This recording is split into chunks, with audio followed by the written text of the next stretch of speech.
Assalamualaikum warahmatullahi wabarakatuh. Perkenalkan, nama saya Adyati Zaria dengan NIM 6012200110. Nah, baiklah, di sini saya akan menceritakan tentang pengalaman spiritual yang pernah saya lakukan. Sebelum kuliah itu saya pernah mondok di sebuah pondok pesantren yang bernama Pondok Pesantren Tahfizul Quran Al-Yasin. Nah, di sana dimana kegiatan utamanya itu menghafal Al-Quran. Dulu saya merasakan sebuah kesulitan untuk menghafal Al-Quran dengan cepat dan lancar. Pada suatu hari di saat setoran, kan kalau setorannya itu berbaris, nanti setorannya ke ustazah. Jadi siapa yang sudah siap duluan, maka setoran duluan gitu. Jadi saya ini sudah berusaha nih menghafal dari subuh, menghafal satu halaman itu untuk setoran, tapi belum lancar-lancar, belum hafal dengan maksimal. Giliran ada teman saya yang dia subuhnya main, terus sebelum masuk kelas dia jajan, tapi giliran dia setoran, dia duluan setorannya gitu. Saya merasa kok saya yang dari tadi menghafal kok belum masuk juga. Giliran ini teman saya, dia yang dari tadi main, dia duluan setoran. Saya merasa putus asa, kok saya susah banget ya ngafalnya gitu. Setelah setoran itu saya menangis di depan ustazah saya ya, karena kita sudah berusaha nih tapi hasilnya kok belum maksimal seperti yang saya harapkan. Terus ditanya sama ustazah saya, kenapa nangis, katanya.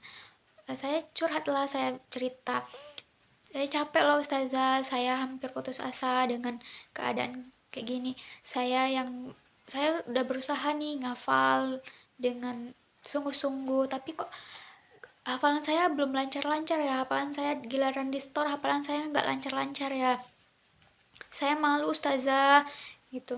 Terus ustazah saya ngasih nasihat, menghafal itu bukan tentang siapa yang cepat, tapi tentang siapa yang ikhlas, katanya. Maksudnya gimana ya ustazah, kata saya bilang. Coba Atia renungkan, satu huruf saja itu pahalanya sudah banyak, apalagi Atia yang membaca dari satu halaman itu dengan berulang-ulang kali, katanya. Coba bayangkan berapa banyak pahala yang bisa kita dapatkan, katanya. Coba kita ambil hikmah di balik itu.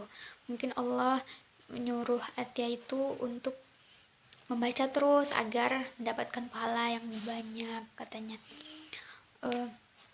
Terus saya bantah lagi nih, tapi saya kan capek ustazah kayak gini terus, kapan sih saya ngafalnya lancar, kata saya. Nah, dia coba dekatkan diri lagi dengan Allah, coba perbanyak zikir, perbanyak sholat tahajud, sholat sunnah. Atia harus percaya bahwa Allah, di saat Allah itu ngasih ujian nih kepada kita, otomatis Allah itu ingin kita lebih banyak berdoa, lebih dekat dengannya.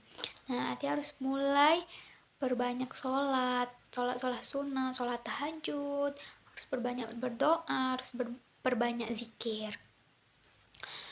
Setelah mendengar nasihat itu, saya mencoba sholat tahajud. Di saat sholat itu saya berdoa, ya Allah berikanlah saya kemudahan dalam menghafal, perbanyak zikir. Mungkin saya ada ucapan saya yang tidak baik, atau itu yang menjadi penghalang saya untuk menghafal dengan cepat. Dan saya perbanyak sholat.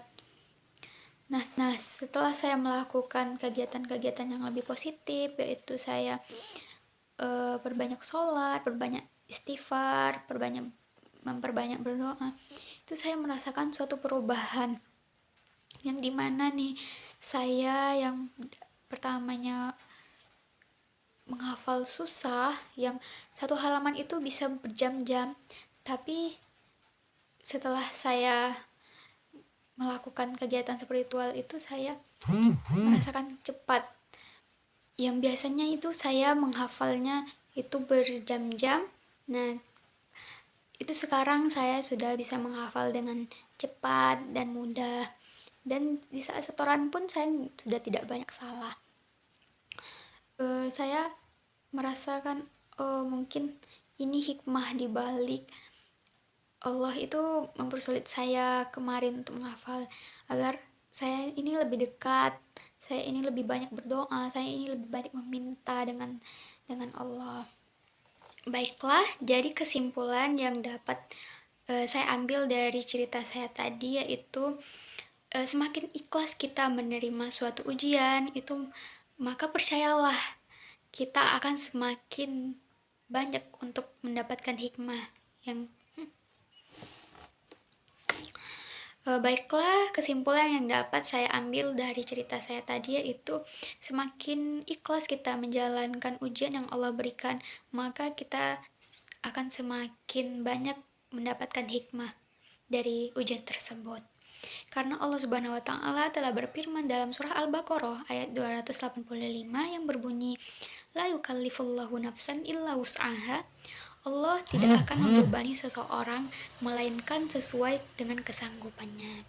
Jadi apapun itu ujian yang telah Allah berikan kepada kita, itu pasti Allah sudah mengukurnya bahwa kita ini sanggup untuk menjalaninya.